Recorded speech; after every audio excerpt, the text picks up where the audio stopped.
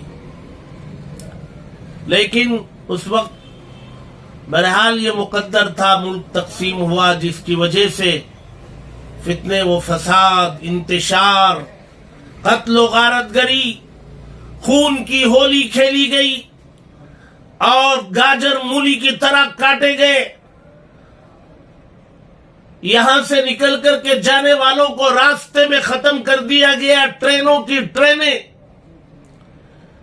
ایک وقت آیا کہ لوگ سفر کرنے کا ارادہ ترک کر دیے. ایسے موقع پر بھی ہمارے اکابرین ریلوے اسٹیشنوں پر جا کر کے لوگوں کی منت سماجت کرتے تھے کہ ہاں یہ ہمارا ملک ہے. یہاں ہمارے اکابرین نے مساجد بنائی ہیں، مدارس بنائے ہیں، یہاں ہمارے اکابرین کے مزارات ہیں، ان کی درگاہیں ہیں، قبریں ہیں. ان کو چھوڑ کے چلے جائیں گے تو ان کا کیا ہوگا؟ لیکن جانے والوں کو روکا نہیں جا سکتا تھا. بڑی تعداد مسلمانوں کی اس ملک میں رہ گئی اور 3 سال کے بعد اس کا دستور بنا. اس ملک کا 3 سال کی تیاری کے بعد 1950 میں 26 جنوری کو وہ دستور پیش کر دیا گیا، تسلیم کر لیا گیا. وہ دستور جمہوری تھا، وہ سیکولر تھا. چونکہ اس زمانے میں دستور بنانے والے جو لوگ تھے انہوں نے ملک کی آزادی کی اس تاریخ کو انہوں نے اپنی آنکھوں سے دیکھا تھا، اپنے باپ داداؤں سے سنا تھا، ان کے باپ داداؤں نے بتایا تھا اور انہوں نے خود اپنی آنکھوں سے دیکھا تھا کہ مسلمانوں نے 200 سے زائد سال تک قربانیاں دی ہیں. لہذا اگر چند جذباتی لوگ ملک کی تقسیم کر بھی لیے ہیں تو ملک کا دستور جمہوری ہی بننا چاہیے، اس لیے کہ ان کی قربانیوں کا ہم کوئی بدل نہیں دے سکتے ہیں. اس زمانے کے جو دستور بنانے کی ٹیم تھے یا برادران وطن تھے ان سب کے سامنے یہ تاریخ کھلی پڑی تھی. لہذا دستور جمہوری بنا بحیثیت انسان کے، یہاں بسنے والے ہر انسان کو حقوق برابر ملے اور پرسنل لاس پر بھی عمل کا موقع دیا گیا. وقف ایکٹ منظور کیا گیا. مسلمان بھی یہاں رہنے والے اپنی ان طویل قربانیوں کے نتیجے میں ملنے والے اس دستور میں جو انہیں ملا اس کی وجہ سے مطمئن تھے اور پھر آگے بڑھنے لگے. انگریز جب یہاں قبضے کی کوششیں کرتا رہا تو ہمارے اکابرین نے انگریز کی مخالفت میں، انگریزی کلچر کی مخالفت میں، انگریزی تعلیم کی مخالفت میں مسلمانوں کو جو پیغامات اور ہدایات دی تھیں اس کی وجہ سے مسلمان ان کی تعلیم اور ان کے کلچر سے نفرت کرنے لگے. تعلیمی میدان میں انگریز کے زمانے ہی سے مسلمان بچھڑنے لگے. لیکن انگریز کے زمانے میں لارڈ میکالے نے جو تعلیم کا نظام بنایا، اس ملک کی آزادی کے بعد لارڈ میکالے کے اس بنائے ہوئے نظام کی چھاپ یہاں کے تعلیمی نظام میں وہ چھاپ پڑ گئی.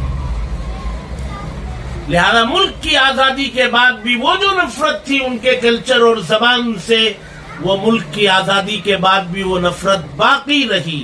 مسلمانوں میں وہ تعلیم سے ہم آہنگ نہیں ہوئے، وہ دوری بنائے ہوئے تھے اور اس کا نقصان یہ ہوا کہ مسلمان بچھڑتے چلے گئے، دور ہوتے چلے گئے. الحمدللہ اب کچھ سالوں سے مسلمانوں میں شعور پیدا ہوا، اب تعلیم کے میدان میں مسلمان آگے آنے لگے. اس ملک میں ترقی اگر کرنا ہے، اپنے حقوق کی حفاظت کرنا ہے، حقوق کی لڑائی لڑنا ہے تو اس کے لیے تعلیم ضروری ہے، ٹیکنالوجی ضروری ہے. تعلیم اور ٹیکنالوجی کے ذریعے سیاسی میدان میں قیادت کے قابل بنے اور سیاسی طاقت بنائیں گے تب یہاں مسلمان اپنے حقوق کی حفاظت کر سکیں گے۔ بہرحال انگریز کے زمانے سے جو تعلیم سے دوری پیدا ہوئی وہ ملک کی آزادی کے بعد بھی ایک طویل زمانے تک وہ دوری برقرار رہی، جس کے نتیجے میں مسلمان مختلف میدانوں میں پیچھے رہنے لگے۔ اور دوسری طرف سیکولر دستور بننے کے بعد اس دستور کو چلانے والوں نے، جن کی حکومتیں یہاں بنی ایک طویل زمانے تک 50 سال تک ملک کی آزادی کے بعد جس پارٹی کو اس ملک میں حکومت کا موقع ملا وہ بظاہر مسلمانوں کے ساتھ بہت اچھا رہا کرتی تھی، لیکن در پردہ وہ مسلمانوں کی جڑیں بھی کاٹ رہی تھی۔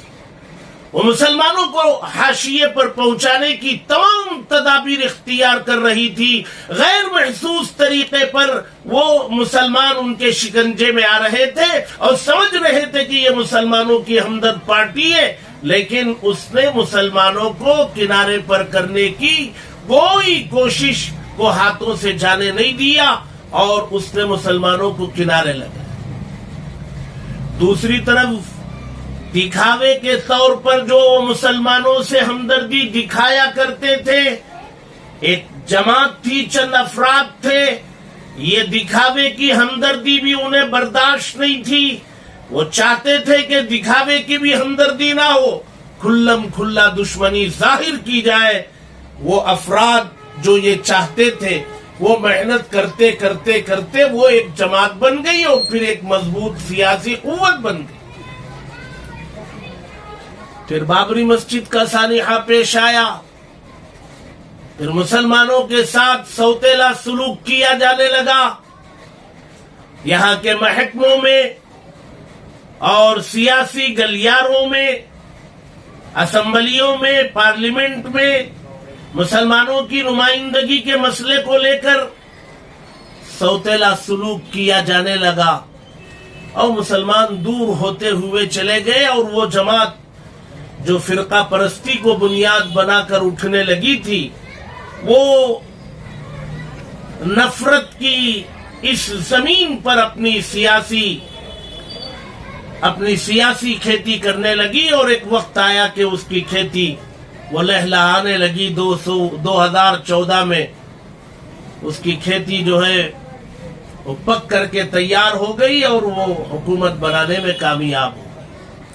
اور 2014 سے لے کر کے آج تک 2023 تک مسلمانوں کے ساتھ ملک میں جو حالات ہوئے اور ہو رہے، اس میں دستور کی کوئی غلطی نہیں۔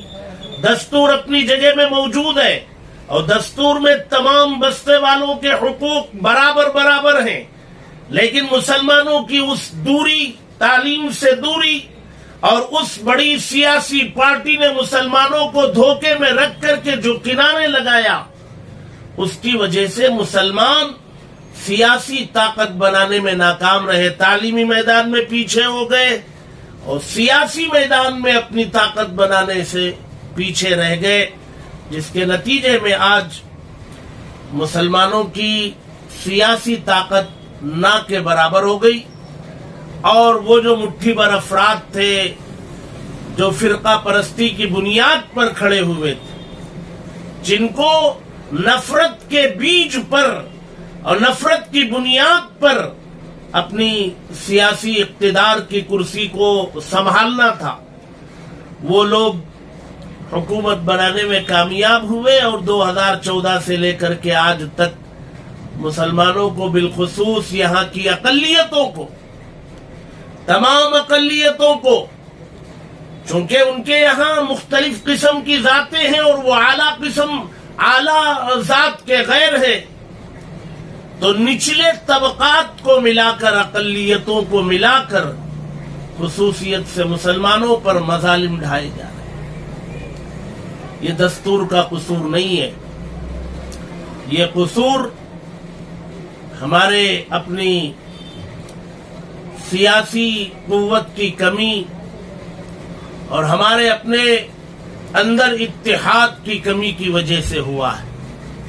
اگر مسلمان ایک طرف تعلیمی میدان میں آگے بڑھے اور دوسری طرف سیاسی قوت کے مظاہرے میں اتحاد کو اپنائیں، اور جمہوری طاقت کی سب سے بڑی دلیل جو ووٹ کا حق ملا ہوا ہے، اس ووٹ کے حق کا صحیح استعمال کرے اور متحدہ طور پر کرے، اور ایک منصوبہ بند طریقے پر اس کو استعمال کرے، اور مقامی اسمبلیوں میں اور پارلیمنٹ میں مسلمانوں کی اور سیکولر طاقتوں کی نمائندگیوں کو بڑھائیں، اور فرقہ پرست طاقتوں کو ناکام کرنے کی متحدہ کوشش کریں، جیسا کہ قریب میں بعض صوبوں میں یہ کیا گیا اور ان کے سامنے بہت اچھے نتائج نکلے۔ اگر یہ کریں گے تو دوبارہ اسمبلیوں میں، پارلیمنٹ میں ان کی طاقتوں کو کمزور کیا جا سکے۔ اس ملک میں مسلمانوں کو ناکام مایوس ہونے کی ضرورت نہیں ہے۔ اسلام میں مایوسی نہیں ہے، اسلام میں حوصلہ، اسلام میں اللہ تبارک و تعالی کی قدرت پر کامل یقین کرنا ہے۔ اللہ تبارک و تعالی نے اس ملک کی قیادت ہمارے قدموں میں ڈالی تھی، اللہ ہی نے دیا تھا، اللہ نے چھین لیا ہے، ناراض ہے۔ اللہ کو راضی کرنے کی فکر کریں، مساجد آباد کرنے کی فکر کریں، اللہ کے کلام کی تلاوت کو اپنا مشغلہ بنائیں، گھروں میں دین کو زندہ کریں اور اللہ سے لو لگائیں۔ کام بنانے والی ذات اللہ کی ہے۔ اگر اللہ کے در کو مضبوطی سے پکڑیں اور دنیا کے اندر تدبیر اختیار کریں، اتحاد کا مظاہرہ کریں، تو خدا تو ہمارا وہی ہے، قدرت اس کے پاس آج بھی وہی ہے، لہذا کامیابی کی طرف ہم جا سکتے ہیں، اللہ تبارک و تعالی کامیاب کر سکتے ہیں۔ آج ہمارے سامنے ایک نئی 20 مسائل، ایک طرف طلاق کا مسئلہ ہے، اور آگے چل کر کے یونیفارم کا مسئلہ ہے، یہ مذہب پر حملہ ہے۔ ہماری مذہبی آزادی کو جو دستور نے ہمیں دے رکھا ہے، موجودہ دستور نے ہمیں جو مذہبی آزادی دی ہے، اس مذہبی آزادی پر روک لگانے کے لیے یونیفارم سول کوڈ لایا جا رہا ہے، لانے کی کوشش ہو رہی ہے۔ یونیفارم سول کوڈ کے ذریعے مذہبی آزادی پر ڈاکہ ڈالا جا رہا ہے، اور NRC اور CAA کے ذریعے ہماری سیاسی طاقت جو ہم بنا سکتے ہیں، اس بنائے جانے والی طاقت پر روک لگانے کے لیے وہ CAA NCR یہ ساری چیزیں لائی جا رہی ہیں، اور جتنے سرکاری محکمے ہیں وہاں ہمارے ساتھ سوتیلا سلوک کیا جاتا ہے۔ کہیں کہیں مسلمانوں کو ریزرویشن ملا ہے، وہ ختم کرنے کی کوشش ہوتی ہے، ہر طریقے سے دبانے اور کچلنے کی کوشش ہو رہی ہے۔ لیکن ہم لوگ جانتے ہیں کہ کسی چیز کو جب دبایا جاتا ہے تو وہ ابھرنے لگتی ہے، جتنی قوت سے دبائی جاتی ہے اتنی قوت سے وہ ابھرتی ہے۔ شرط یہ ہے کہ حوصلہ رہے۔ آج مسلمانوں کے اندر سے حوصلہ پست ہوتا جا رہا ہے، کم ہوتا جا رہا ہے، لہذا نظر آتا ہے کہ جب کبھی وہ کمزور پڑنے لگتے ہیں اور مقابل میں طاقت زیادہ نظر آنے لگتی ہے، تو یہ بات صحیح ہے کہ جب زیادہ طاقت ہو تو مقابلہ ممکن نہیں ہے، لیکن حوصلے کا مظاہرہ تو کیا جا سکتا ہے، حوصلہ تو ظاہر کیا جا سکتا ہے۔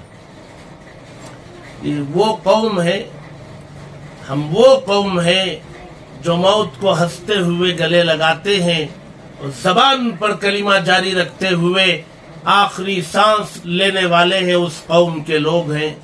ہمارے لیے مایوسی، حوصلہ شکنی یہ ہمارے لیے درست نہیں ہے۔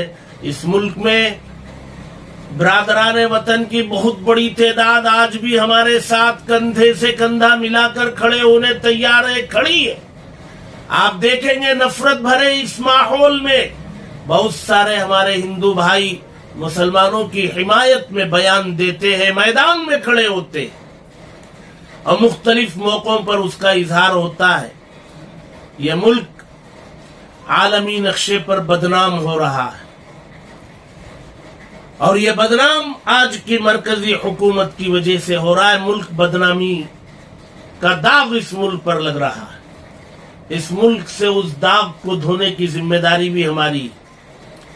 یہ نیک نام رہے، یہ ترقی پر جائے، یہ عروج پر جائے.